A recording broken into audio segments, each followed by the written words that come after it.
Story 1. Am I the a-hole for rejecting my boyfriend's proposal because I'd lose my health insurance and alimony?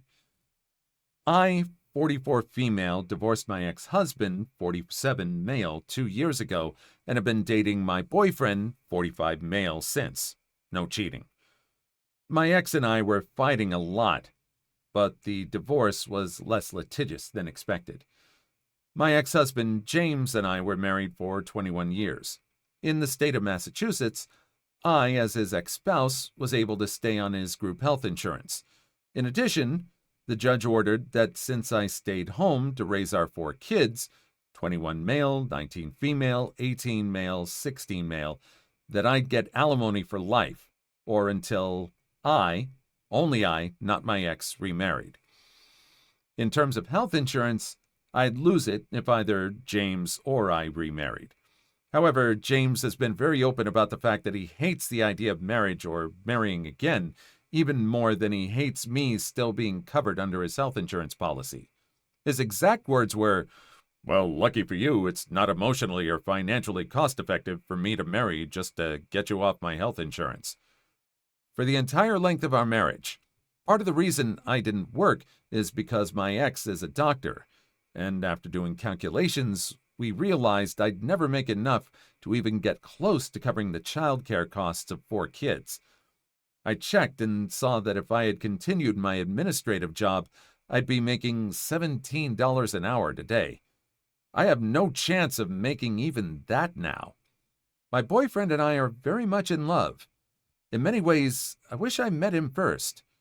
He's empathetic, and unlike my ex, he values work-life balance, and instead of running between a private practice and the psych ward at a county hospital to work 24/7. However, my boyfriend and I don't live together, and besides small presents to each other, we pay for ourselves. Things were good, but my boyfriend changed after I had a pregnancy scare. He said that if I get pregnant again, he wants us to be living under one roof, and not like 2 divorced parents. So he proposed. I was upset, but had to turn it down because, love aside, this was my health insurance and only source of income on the line. I didn't understand why my boyfriend was so upset and didn't understand. He's a case manager at a nonprofit, and we'd be living on half the income I'm currently living on if we take out child support. And that's bound to create tension on both sides. Am I the a-hole? Just wanted to add, we cannot move in together either, as the archaic family court laws would see that and assume that my boyfriend and I would be sharing finances, or I would be in some way supported by my boyfriend by the fact of us moving in together. If I could move in together with him and not lose my benefits, we'd be doing so. Did the boyfriend know about all this going into this relationship, or has he known about it? Have you ever talked about how important it is for you to keep these payments? I know there's going to be a lot of comments on this story from a certain part of YouTube that are very adamant about how these laws are unfair to men, and they're going to be taking that route. But we're talking about this woman here.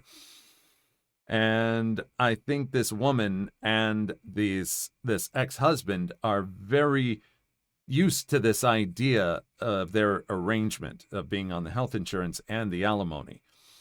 If this woman communicated with the new boyfriend about how she felt about it, maybe this boyfriend wouldn't be so upset when she rejected this proposal. I don't think anything would change if they got married either. Maybe they just need to be a little more cautious about protection against spicy time. What do you think? Story 2. Tenant asking landlord, me, to be more professional. I'm a small-time landlord with just 4 tenants.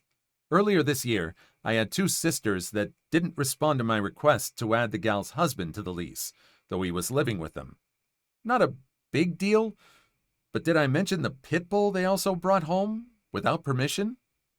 I do allow pets, and had previously approved their other dog. I asked nicely in person and by email in the months leading up to the malicious compliance. They also did not respond when I asked if they were happy there and wanted to renew their lease the following year. I asked again, then I emailed them notice that I would start showing the unit 2 days later. I try to be a nice landlord, I do. They had a newborn as well, so I scheduled all of the showings within a 2-hour window on the same night so I could be in their space as little as possible. Also, because they had not responded, and it was now serious crunch time for getting another tenant, and my spouse worked all the following 2 weeks during evening showing hours, I had the delightful inconvenience of bringing my 2- and 6-year-old children with me to the showings. Because I'm not a corporation. I'm a small-time family landlord with kids. Try to imagine how difficult it is to conduct business meetings with 2 kids, right? Then imagine staggering showings every 15 minutes with prospective tenants who are also bringing their own kids. Just to further clutter your imagination, this is an 800-square-foot 2-bedroom apartment with a cozy entryway. So I arrive with my 2 kids to find that my tenants are still at home along with the husband, the newborn, and the other sister's boyfriend. So that's 7 people in a kitchen already. Then the first prospective tenants start arriving. Husbands, wives with kids, and some showing up early, so there's 2 sets of them. That's 14 people in a small kitchen. And I'm a mom. I have magical powers. So I'm holding my toddler, my daughter is safely under the dining table coloring, and I'm chatting with the prospective tenants and directing traffic while my actual tenants are preparing to depart. If you didn't know this already, it's common practice in the U.S. to leave the premises during real estate or apartment showings. This was their first apartment, so I actually emailed them ahead of time to let them know what is generally expected at showings, e.g., a relatively tidy apartment and that they can leave for their own convenience. They do eventually leave, after the boyfriend tells a prospective tenant that he, in fact, also lives there. And I carry on with an exhaustive scheduling of showings, and have my new tenants all picked out and the lease signed by the next day. Awesome, right? The next night, I get a voicemail from the husband, who is not my tenant. I saved it and just listened to it again because it still gives me the same delightful shiver of malicious compliance. In his voicemail, he told me how awful it was that my children touched his infant's things. They didn't, because I keep my kids entertained with magical mommy toys. But prospective tenants also brought children, and how they had to sterilize everything to keep their infant from being sick, and how inconvenient it was to have showings with only 2 days' notice, and how very unprofessional I was to bring my children, and asked if I could just be more professional in the future. You can hear it, can't you? The deep shiver of malicious compliance vibrating through my offended being. The next morning, I started issuing professional lease violation notices. One for the extra residents in the building, hubby and boyfriend, one for the extra dog, and a few additional ones for building concerns I noted during the showings. They ignored the violation notice, which I sent by certified mail and, thoughtfully, also by email. I decided to be even more professional 30 days later and issue a 5-day notice to vacate. Did I mention that their lease was due to end just a few weeks later? But it would be unprofessional of me to let these violations slide until then. 3 days later, they'd magically sent me all the information I'd requested, removed the other dog, licensed the first dog, and got the required pet insurance. They moved out on their lease termination date, and skipped out on their last electric bill, and left the unit in damaged conditions. Despite my professional security deposit disposition statement and request for payment, they ignored those notices, until I stated I would proceed to small claims court by X date for the total due beyond their security deposit. On X date, they replied stating they didn't think it was fair that they should have to cover damages to the unit or pay any more money toward their utility bill. Yep, 2 months later, they were in the lobby of the courthouse, sitting across from each other on uncomfortable waiting room benches. They're laughing among themselves about how they're going to get their full security deposit back. And I'm quietly reviewing my presentation notes to the judge and my sizable stack of evidence. Photographs, videos. This was my first time in court, but I wasn't laughing. I was preparing. 1 hour later, we're back in the lobby, and their mom is trying to write me a check for the full amount of the judgment. She doesn't have a pen. Her kids don't have a pen. I, however, have a pen. I cheerfully offer the pen.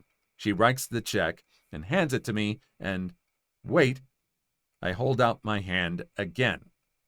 Got my pen back, too.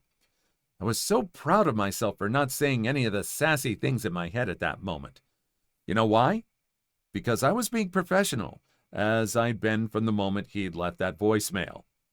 There is a lot of sentiment against landlords these days, and this seems to be one of the incidences where the landlord was trying to do the right thing and be easygoing up until this voicemail.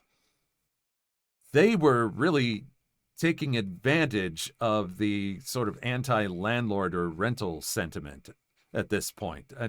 They just thought that they were going to have things go their way. But I really don't feel bad for the landlord at all. I'm glad that the landlord took all the steps that they took. And these other people, they left the place in damaged. They left it damaged. They deserved what they got, as far as I'm concerned. What do you think? Please like and subscribe if you made it this far. I hope you'll enjoy the rest of the video and have a wonderful day. Story 3. Who knew teenage sleepovers were so dangerous? My daughter had a friend over for a sleepover last weekend. They're both 13-year-old girls. It was all fairly standard stuff. Watching awful movies, staying up too late, eating too much junk food. You know the drill. Both kids seemed to have a nice time, and the visiting kid was nice enough for someone else's teenage child, and I really didn't think too much more of it. Until the friend's mother called me Sunday night, absolutely outraged over what I had done while her child was in my care. Was it allowing them to stay up too late? Was it junk food? Was it the choice of film I allowed them to watch? No, my crime was far worse than that. Imagine the mother's horror when she discovered I had allowed her child to, wait for it, drink tap water. Turns out only bottled water is acceptable for her family. Now I know in some places there are issues with drinking tap water. We live in an area with excellent tap water quality, so I was kind of baffled with what the issue was.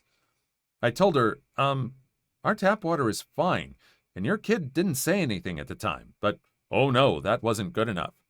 You see, tap water has toxins in it. It's not safe, and her family only drinks bottled water, and she is frankly shocked and disturbed that her child was associating with a child of such an awful, awful parent, and that I could rest assured she would be calling CPS first thing Monday to have my child removed from such a harmful environment. I was just kind of stunned and didn't really say anything, and she hung up on me. I'd love to know where she thinks bottled water companies get their water from, and second, we're in Australia, and CPS isn't a thing here. So yeah, they're out there. If you didn't want them at this other place, you should have at least sent bottled water with your daughter. You're just assuming that everybody's okay with buying bottled water. It's lack of communication on the visiting daughter's parents' part. Say something, ask questions, and it could have just been avoided. And also just expecting them to pay for bottled water, if that is the case, just very entitled and very assuming. Just awful. Story 4. I just found out that my husband has been texting a 16-year-old girl. I'm feeling numb and so confused right now and need to get this off my chest. We've, both 30s, been married for 3 years. No major fights or disagreements, and my discovery happened about 2 weeks ago. I'm in utter shock that I sometimes forget this is really happening. Turns out that he's been intimately texting this 16-year-old girl for 3 months now. I saw their exchanged texts on Facebook, and I did some digging by looking at her Facebook profile. She's 16, Asian American. Now, I don't know if he knows her outside of Facebook because, really, all I know is some little info, but I'm burning inside, afraid of the confrontation and how it might go. Not only am I devastated over the fact that he's potentially cheating, but also the fact that she's a minor. I'm lost on what to do, or who to tell, or how to process this. I don't think this is a favorable thing for me to move past, even if he comes up with an explanation for this. Wow. Just kind of hard to figure out what to say in this situation. I have not experienced anything like this personally, but if you're fearing some kind of repercussion from this guy, violent, then just get out of there. You know what you know, and you don't owe this person any explanations. You just need to get out of that situation right away. There are people that you can call for help, and you probably definitely should. If this is beyond your getting past, you just need to end it. Just start collecting evidence, do this, and just, maybe confront him with it, and also basically lawyer up. Get away, lawyer up. That's all you can do. Gather the evidence, lawyer up. Be safe. Please leave your story in the comments. I would love to make a video on them in the future. Also, don't forget to like and subscribe.